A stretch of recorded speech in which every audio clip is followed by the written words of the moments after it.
అందరికీ నమస్తే. నేను మీ Kavya. Welcome back to my channel Kavya's food diary. ఈరోజు వీడియోలో మీకు చాలా సింపుల్ కానీ రుచి మాత్రం వేరే లెవెల్‌లో ఉండే అరటికాయ రైస్ ఎలా చేయాలో చూపిస్తాను. మరి లేట్ చేయకుండా వీడియోలోకైతే వెళ్ళిపోదాం.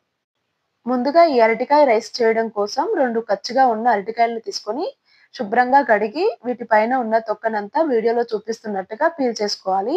ఇలా చేసుకున్న తర్వాత వీటిని చిన్న చిన్న పీసెస్ లాగా కట్ చేసుకోవాలి. ఇలా వీడియోలో చూపిస్తున్నట్టుగా చిన్న చిన్న పీసెస్ లాగా మాత్రమే కట్ చేసుకోవాలి. మీరు కావాలనుకుంటే కొంచెం పెద్దగా కూడా కట్ చేసుకోవచ్చు. కానీ ఇలా చిన్న చిన్నగా ఉంటేనే బావుంటుంది. ఇప్పుడు ఈ అరటికాయ ముక్కలన్నింటిని ఉప్పు నీటిలో వేసుకొని శుభ్రంగా కడుక్కోవాలి. అరటికాయ పైన కొంచెం జిడ్డు జిడ్డుగా కొంచెం బ్లాకిష్‌గా ఉంటుంది కదా! అదనేది పోతుంది ఉప్పు నీటితో కడుక్కోవడం వలన. ఇలా కడుక్కున్న వీటిని పక్కన పెట్టుకోవాలి. ఇప్పుడు స్టవ్ పైన పాన్ పెట్టి పాన్ కాస్త వేడయ్యాక ఒక టేబుల్ స్పూన్ ఆయిల్ వేసి ఆయిల్ కూడా కాస్త వేడయ్యాక ఇందులో అరటికాయ ముక్కలన్నీ వేసి ఫ్రై చేసుకోవాలి. ఈ అరటికాయ ముక్కల్ని లోపల సాఫ్ట్‌గా బయట క్రంచీగా అయ్యేంత వరకి లో ఫ్లేమ్‌లో కలుపుతూ ఫ్రై చేసుకోవాలి. ఇలా కాస్త కలిపాక దీనిపైన మూత పెట్టి ఈ అరటికాయ ముక్కలు కాస్త సాఫ్ట్ అయ్యే వరకి ఉడికించుకోవాలి. ఇలా కాస్త సాఫ్ట్ అయిన తర్వాత వీటిని మరొక 2 నిమిషాలు ఫ్రై చేసుకోవాలి. ఇలా ఫ్రై చేయడం వలన లోపల సాఫ్ట్‌గా బయట క్రంచీగా ఉంటుంది. ఇలా వీడియోలో చూపిస్తున్నట్టుగా ఒక అరటికాయ ముక్క తీసుకొని నొక్కితే మనకి తెలిసిపోతుంది. ఇప్పుడు ఇందులోకి చిటికెడు పసుపు, పావు టీ స్పూన్ కారము, అలాగే సాల్ట్ కూడా వేసి మంచిగా కలుపుకోవాలి. ఇలా కలుపుకొని 2 నిమిషాలు వీటిని మంచిగా ఫ్రై చేసుకోవాలి. మసాలాలంతా వేగిపోయేంత వరకి. ఇలా ఫ్రై అయిన తర్వాత వీటన్నింటిని తీసి ఒక బౌల్‌లోకి ట్రాన్స్‌ఫర్ చేసుకోవాలి.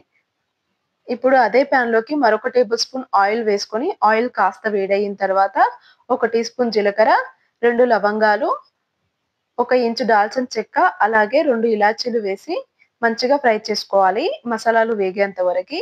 ఇలా కాస్త మసాలాలు వేగిన తర్వాత చిన్నగా కట్ చేసి పెట్టుకున్న ఆనియన్ కూడా వేసి మంచి గోల్డెన్ కలర్ వచ్చేంత వరకి వేయించుకోవాలి. మంటని లో టు మీడియం ఫ్లేమ్‌లో అడ్జస్ట్ చేసుకుంటూ ఈ ఆనియన్‌ని మంచిగా వేయించుకోవాలి. ఈ ఆనియన్ కాస్త వేగిన తర్వాత ఇందులోకి కొంచెం కరివేపాకు కూడా వేసి మంచిగా వేయించుకోవాలి. ఇలా ఆనియన్ ఇంకా కరివేపాకు మంచిగా వేగిన తర్వాత ఇందులోకి అర టీ స్పూన్ అల్లం వెల్లుల్లి పేస్ట్ వేసి పచ్చివాసన పోయేంత వరకి లో ఫ్లేమ్‌లో వేయించుకోవాలి. ఇలా వేగిన తర్వాత ఇందులోకి చిటికెడు పసుపు వేసి ఒకసారి కలుపుకొని అలాగే సన్నగా కట్ చేసి పెట్టుకున్న 2 పెద్ద సైజు టమాటా ముక్కల్ని కూడా వేసి లో ఫ్లేమ్‌లో మగ్గించుకోవాలి. ఈ టమాటా ముక్కలు త్వరగా మగ్గడం కోసం నేనిక్కడ సాల్ట్ యాడ్ చేశాను. ఒకసారి ఈ టమాటాల్ని మంచిగా కలుపుకొని మూత పెట్టి ఈ టమాటాలు సాఫ్ట్ అయ్యేంత వరకి మగ్గించుకోవాలి.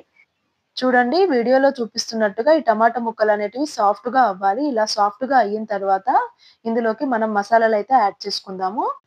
ఇందుకోసం రుచికి సరిపడినంత కారం ఒక హాఫ్ టీ స్పూన్, అలాగే కొంచెం ధనియాల పొడి ఒక పావు టీ స్పూన్, అలాగే కొంచెం సాల్ట్. ఇక్కడ సాల్ట్ ఆల్రెడీ వేశాను కాబట్టి నేను ఒకసారి టేస్ట్ చేసి వేశాను. మీకు ఒకవేళ సాల్ట్ సరిపోయిందనుకుంటే వేయకండి. అలాగే కొంచెం గరం మసాలా వేసి వీటిని మంచిగా ఆయిల్ పైకి తేలేంత వరకి ఈ మసాలాలని ఉడికించుకోవాలి. ఇలా మూత పెట్టి ఆయిల్ అంతా పైకి తేలేంత వరకి ఉడికించుకోవాలి. చూడండి వీడియోలో చూపిస్తున్నట్టుగా మసాలాలని ఇలా ఉడికించుకున్న తర్వాత ఇందులోకి ఉడికించి పెట్టుకున్న రైస్ కూడా యాడ్ చేసుకోవాలి. ఇక్కడ నేను ఇద్దరికి సరిపోయేటంత రైస్ అయితే యాడ్ చేశాను. ఇక్కడ నేను బాస్మతి రైస్ తీసుకున్నాను. మీరు కావాలంటే నార్మల్ రైస్ కూడా యూజ్ చేయొచ్చు. ఇలా రైస్ మొత్తం మంచిగా కలుపుకున్న తర్వాత ఇందులోకి మనం ముందుగా వేయించుకున్న అరటికాయ ముక్కల్ని కూడా వేసి మంచిగా కలుపుకోవాలి. ఇలా రైస్‌ని టోస్ట్ చేసుకుంటూ అరటికాయ ముక్కలు, రైస్ మొత్తం కలిసేలాగా మంచిగా కలుపుకోవాలి.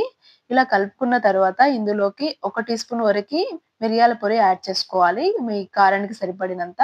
ఇలా పెప్పర్ వేయడం వలన టేస్ట్ అయితే చాలా బావుంటుంది. చివరగా కొత్తిమీర చల్లేసుకుంటే అరటికాయ రైస్ అయితే రెడీ అయిపోయినట్టే అండి. వేడి వేడిగా సర్వ్ చేసుకొని తినేసేయడమే. మీ ఇంట్లో కూడా ఇలా ఒకసారి ట్రై చేసి చూడండి. పెద్దవాళ్ళైనా, పిల్లలైనా చాలా ఇష్టపడతారు. లంచ్ బాక్స్‌లోకి కూడా ఈ రైస్ చాలా బావుంటుందండి. పిల్లలు కూడా చాలా ఇష్టంగా తింటారు. మీకు కనుక ఈ వీడియో నచ్చినట్లయితే లైక్ చేయండి, షేర్ చేయండి మరియు కావ్యాస్ ఫుడ్ డైరీని సబ్స్క్రైబ్ చేయండి.